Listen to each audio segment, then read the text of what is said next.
Masih di puskes, Bang? Semua.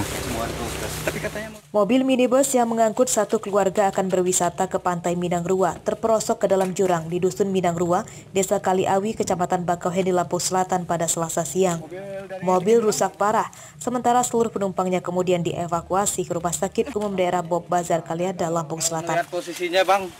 Kalau nggak belum lem, salah nginjak dia nih. Ini.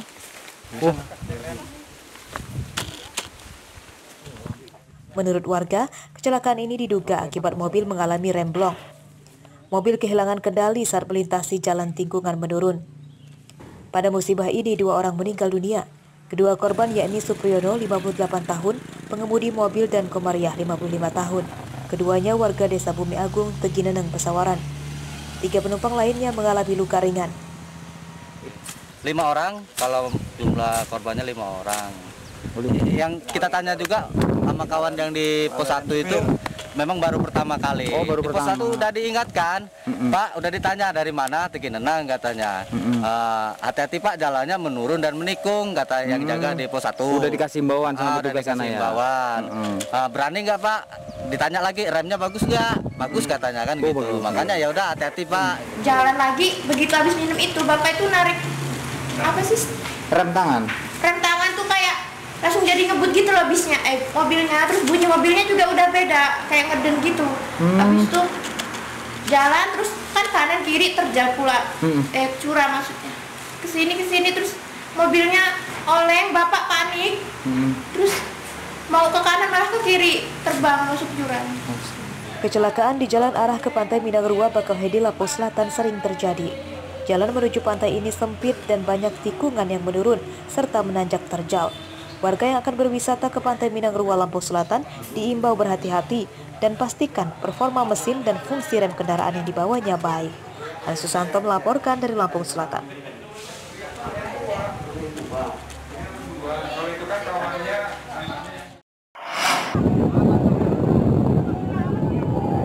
Gulungan ombak besar Pantai Ketang, Kalianda, Lampung Selatan pada Senin malam menyulitkan proses evakuasi korban tenggelam. Proses evakuasi jasad korban ke darat berlangsung lama hingga sekitar 1 jam.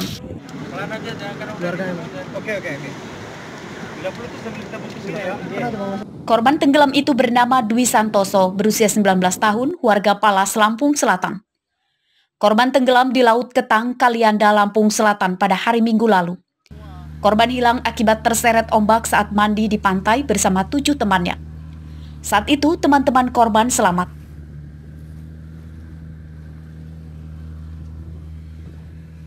Ombak besar di pantai ini sempat menyulitkan proses pencarian oleh tim SAR selama 2 hari. Pada pencarian itu, jasad korban ditemukan sekitar 2 km dari titik lokasi tenggelam. Kronologinya itu yang kita dapat dari rekan kita dari damkar ya. Jadi sekitar pukul 15.00 itu korban berenang bersama 8 rekannya, kemudian dia hanyut dan tidak tertolong oleh rekan-rekannya. Sampai hari ini, sampai sekarang, apakah kendala kita Bang? Kendala kita di lapangan ini bisa dilihat langsung, ini ombak yang cukup tinggi, kemudian angin yang cukup kencang, jadi itu menjadi kendala kita juga ya di lapangan. Oleh tim SAR, jenazah korban kemudian diantarkan ke rumah duka di Palas, Lampung Selatan. Petugas SAR mengimbau kepada wisatawan Pantai Ketang, Kalianda agar tidak bermain, berenang terlalu di tengah karena ombak besar sering tiba-tiba muncul. Ari Susanto melaporkan dari Lampung Selatan.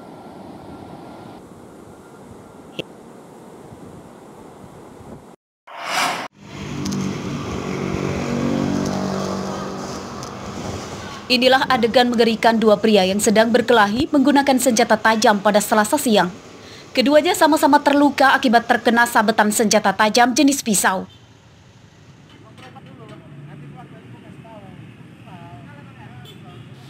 Perkelahian 2 pria di depan pertokoan di Jalan Pangeran Antasari, Tanjung Karang Pusat, Bandar Lampung ini berakhir setelah dilerai oleh warga sekitar dan polisi. Ya, kalau ibu melihat sudah di dalam. Terus? Di dalam dia keluar, nggak ngalir darah. Di sini. Oh. Anak gua itu yang agak kecil ya, dia sensitif ya. Yang agak kecil, yang agak kecil. Yang megang pisau siapa, Bu? Yang anak kecil itu ya? Yang pakai jaket. Dari hasil pemeriksaan polisi, keduanya tidak saling mengenal.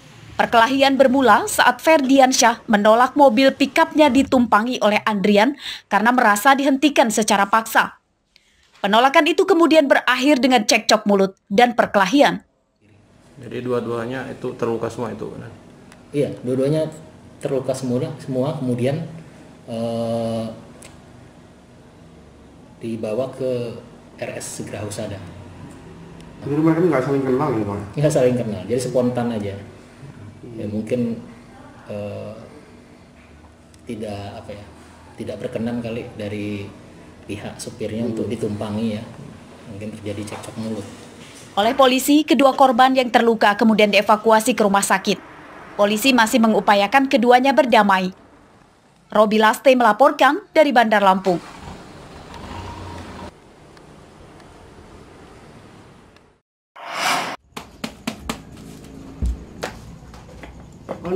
Para produsen tahu dan tempe di kawasan Kelurahan Gedong Pakuan, Kecamatan Teluk Betung Selatan, Bandar Lampung, mengeluhkan harga bahan baku kedelai impor yang terus naik.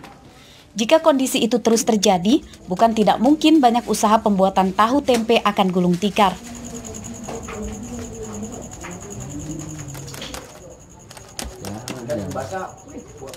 Produksi pembuatan tahu tempe menjadi cukup lesu sejak beberapa pekan lalu.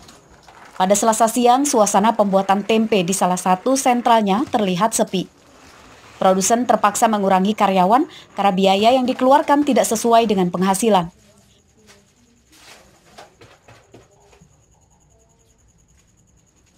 Mahalnya harga kedelai impor mempengaruhi omset produksi tahu tempe di sana. Sejak sepekan lalu, harga kedelai kini mencapai Rp10.740 per kilogramnya. Pengeluarannya nambah gitu Mas, tapi pendapatannya berkurang. Nah Mas, kabarnya banyak yang teman-teman kita para perajin sempat mogok beberapa hari Mas. Iya, dia orang istirahat sejenak sambil nunggu kacang turun harga gitu. Hasilnya turun kedelainya? Ya nggak turun lah, belum turun, makanya dia orang masih istirahat, belum belum produksi kembali gitu. Masih menunggu kedelainya harganya turun gitu? Iya. Sentra pembuatan tempe Gedung Pakuan termasuk salah satu yang terbesar di Bandar Lampung. Meski terbesar, namun bisa terancam bangkrut bila harga kedelai impor tidak segera distabilkan. Arsadi Saputra melaporkan dari Bandar Lampung.